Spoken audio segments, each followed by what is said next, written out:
You know that feeling when you just want to relax at home, mind your own business, and then someone decides to ruin your day for no more good reason? Yeah, that was my Tuesday. I live in a pretty chill neighborhood. No more homeowners association, no more crazy rules, just people living their lives. Or so we thought.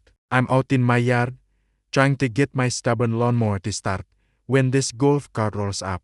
Two guys, decked out in what looked like security uniforms, complete with little badges that said neighborhood patrol. The passenger, a guy with a ridiculous mustache, gets out holding a clipboard. He clears his throat and says, "Sir, we're with the Homeowners Association Patrol. We've noticed your lawn is slightly over the regulation 3 inches. We're going to have to issue you a citation." He just stared at him. A citation? Regulation 3 inches? He almost laughed. He told him straight up, first, nice outfits. Second, this neighborhood doesn't have HOA. So, whatever game you're playing, you can take your golf cart and roll on out of here.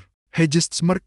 Oh, there's HOA now. We've been contracted to enforce the new community standards. He actually tried to hand me a piece of paper. It was a poorly printed fine for $50. This was getting absurd. He warned them again, a little more firmly this time. Listen, I don't know who you are, but you're on my property. You need to leave, now. There is no more HOA, and you have no more authority here. He pointed down the street. Go on, get out of here.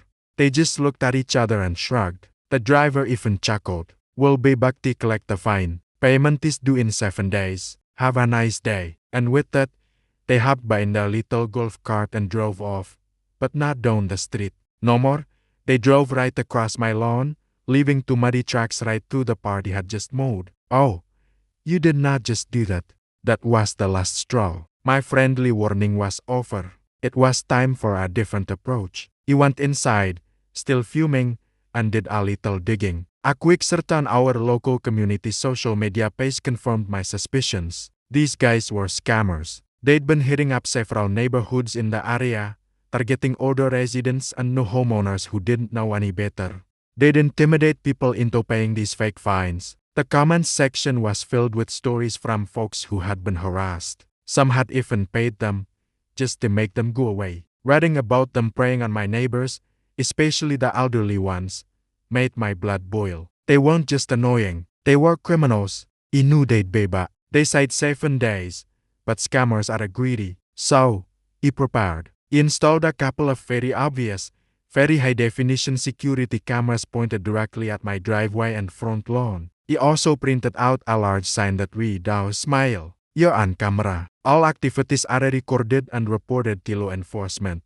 Panjang. S. We still don't have HOA. He posted it right at the edge of my driveway. Let's see them ignore that. Sure enough, 3 days later, here comes the golf cart brigada. They pulled up, and he watched from my window as they saw the sign. The driver slowed down, read it, and then looked right at the camera. The mustache guy looked a little less confident this time. They hesitated for a moment, probably debating if the $50 scam was worth getting the police involved. He decided to help them make up their minds. He walked outside, holding my phone up and very clearly recording them. He didn't even say anything at first. He just smiled and waved. The driver started to say something, but it cut him off. "Gentlemen, but so soon? I hope you're here to pay for the new Saudi. I'll need to fix my lawn. Or maybe you want to have a chat with the police officer you have on the phone right now. He's very interested in your little business." He wasn't actually on the phone with anyone, but they didn't know that.